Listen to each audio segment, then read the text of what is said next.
নবীর শানে গোস্তাকে, আহলুল বাইতের শানে আউলিয়া কেরামের সাথে যাদের দুশমনি থাকবে, সেটা মায়া দয়া কোনো কিছু দিয়ে কাটবে না, তার অন্তর জয় করতে পারবে না। তাকে ভালোবাসাই তার অন্তর জয় করতে হবে, ঠিক কিনা? এটাই আউলিয়া কেরামের শিক্ষা। যারা আউলিয়া কেরামের সহবতে থাকবে, দেখবেন তাদের মধ্যে মায়া আছে, দয়া আছে, ভালোবাসা আছে। এই আউলিয়া কেরামদের দরবারগুলোকে আঘাত করে এই দেশে যে সম্প্রীতির বীজ আউলিয়া কেরামরা বপন করেছেন হাজার বছর আগে থেকে। অন্য ধর্মের মানুষ থাকলেও কখনো জোর করে এই ইসলাম কবুল করার নেই, ভালোবাসার মাধ্যমে তারা ইসলাম কবুল করেছে। ভালো এই পরিবেশ আউলিয়া কেরামরা এই পৃথিবীতে, ভারতে, বাংলাদেশ সহ পৃথিবীর সব জায়গায় ওনারাই প্রতিষ্ঠিত করেছেন। সুবহানাল্লাহ।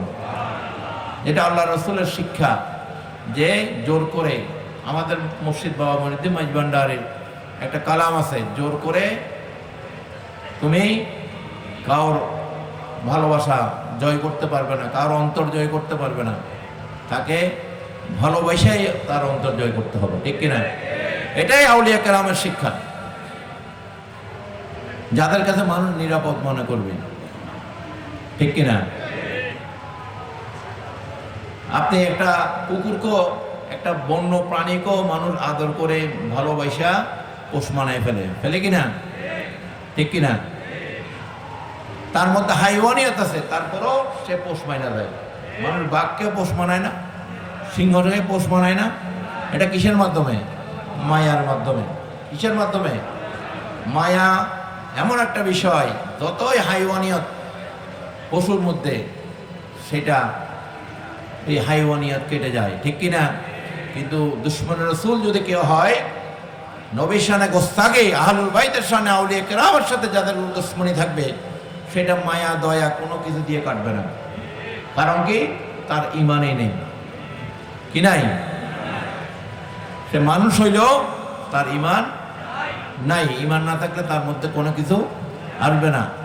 আগুন যেভাবে কাঠকে কয়লা করে ফেলে, জ্বালিয়ে, এই গোস্তাকি, বেয়াদবি, এগুলা মানুষের সমস্ত আমল, ইমান ধ্বংস করে দেয়, জ্বালিয়ে পুড়িয়ে ছারকার করে দেয়। এই জন্য মানুষকে আউলিয়া কেরামের দরবারে আসতে হবে। মানুষের যারা আউলিয়া কেরামের সহবতে থাকবে, দেখবেন তাদের মধ্যে মায়া আছে, দয়া আছে, ভালোবাসা আছে। এটার প্রতিফলন হয় তাদের কপালের মধ্যে। সুবহানাল্লাহ। কালো হইলেও তার কপালে সেটা ফুটে ওঠে। আর এই সমস্ত দুশমন রাসূল, খারিজিগুলা, ওয়াহাবিগুলার চেহারাগুলা দেখবেন, চেহারার মধ্যেও বোঝা যায় তার মধ্যে যে দুশমনী আছে, ঠিক কিনা? চেহারাই প্রকাশ করে দেয়